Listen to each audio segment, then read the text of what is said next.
Are you listening? Damn.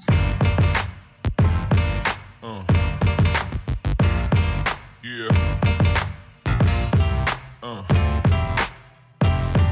Yeah. Yeah. We're bringing you big heavyweights on Starlight Africa's Business of Influence podcast with me, Leroy Mark. Melusi Mhlungu. He is the founder, the chief creative officer at We Are Bazaar, and is also a man behind ads you've seen while watching the Super Bowl. Melusi, thank you so much. Thank you for having me. Mambo is super heavyweight. Manje. I know, asikhulumi ngedayiri. Sithi like i-aura yakho Let me heavy. just check my steps for the day. I'm full my heavyweight. You and I will take a walk around here because now we have developed a little bit of a thing. Thank you for having me. Man. No, thank you having me. for coming through. I mean, you are, I listened to you speak earlier on, and it was fantastic to see visually some of the work that you've done, because you were away for about 6-7 years in the US, and you've come back, you think you're 2 years in. Yeah. Firstly, what made you leave, and what made you come back? I want to say the two hardest things I've ever had to do was leave South Africa. Only because I love our country. I think our people are dope. So it was hard for me to leave, also family.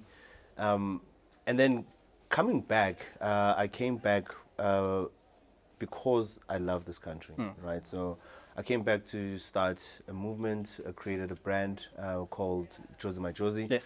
which is a movement that's dedicated, it's like a love letter, an ode to the city that I was born, Jozi, the best brand in the world. Yes. If you ask me, the best city in the world.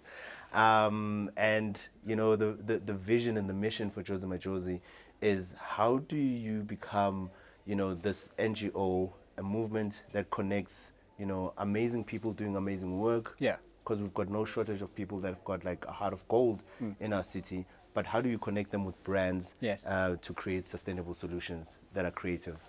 I'm very interested in how, when you come back, having been on the world stage, you're still very much about developing brand South Africa and brand Jozi.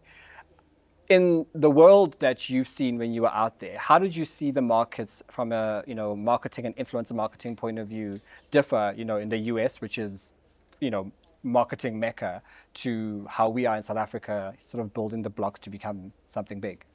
The States is heavy. I Yeah. think we're only starting. Yeah. They're heavy on influencer marketing, right? And I think probably even outspend traditional advertising. Yeah. And I can see why, right? More and more people are buying into people and not brands, right? People are losing trust in brand.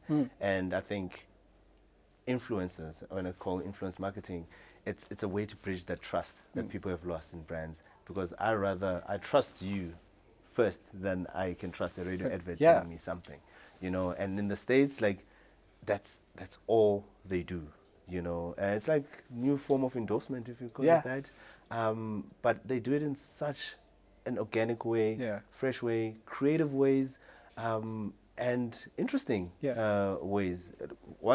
So I thought I'll never buy anything that an influencer tells me. I recommend it, yeah. But now I'm checking everything. What that is he wearing? influencers Let tell me check. Yeah. And that's influencer marketing. For me, it's interesting because, the IMC this year is under the banner of marketing is business. But it seems that influencer marketing is not seen as business in South Africa, where the rest of the global north thinks it is. What do you think brands are missing out on? What's stopping them from making the leap that the market in the US has? Ideas. I think if you can find ways to use influencers with strong ideas, I think that's the only thing that's missing. Because even if you look at, the difference between the States and here, budget also, so you get a good idea, you give it budget and production. And I think more often I want to say what I've seen in SA is we're missing big ideas to incorporate influencers into brand world. I love what you did from an ideas point of view with the Budweiser ad. I love what you did with the Lexus ad, because I think, and it's been said a few times that nothing is new under the sun. Yes. But for the first time, you looked at an ad, which you usually skip over, and you were engaged and entertained. I'm interested in your philosophy around making, marketing and advertising entertainment too. So, I've got like, so at Webizar, right? My agency, I've got like this one philosophy, which is creating the most interesting brands in the room through hard to ignore ideas. And so, just from the ideas that I think of, if I'm like, somebody's going to ignore this, Yeah. it's probably not that great, right? So I try my hardest to come up with ideas that sometimes I don't even know how I'm going to make happen. Because if I don't know, that means it hasn't been done. Yes. Right? And most of the time, I think as creatives, we just stop at, we call it first level ideas. And a lot of people stop at first level ideas. Yeah. I spoke a little bit earlier on about, find what's true and then find what's truer. Yeah.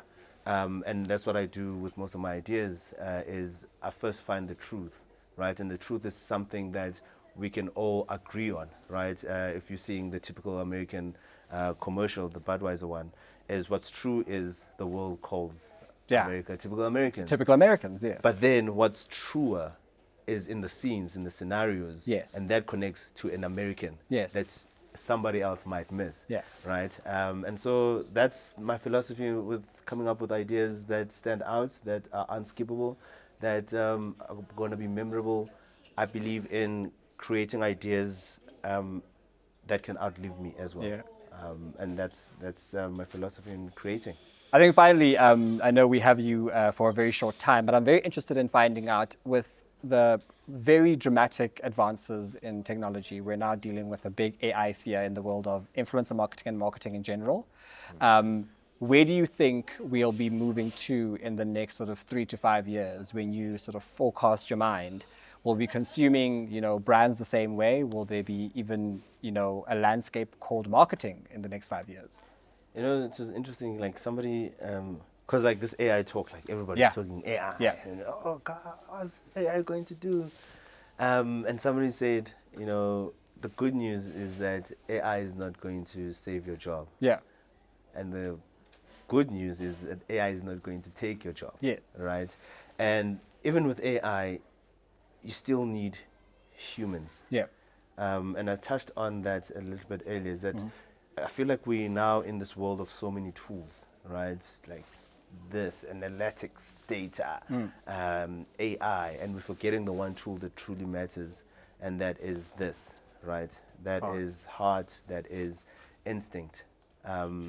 Being able to actually tell meaningful stories that people can connect with, I don't think AI can do, right? And as creatives, as leaders, if we trust more into instinct, I think you have no reason to worry as a creative in terms of like, will AI take your job? Yeah. But AI can make your job easier. I think we need more thinkers like you. I really appreciate the fact that you say you have ideas that are unskippable. And Unskippable the two I saw, they were definitely unskippable. Thank you so much for giving us your time this afternoon. Appreciate as we chat everything to do with marketing. And when you need someone for the Super Bowl, I'm available. We can make things happen. Melusi Mhlungu here is the founder and chief creative officer over at We Are Bizarre. Are you listening? Damn.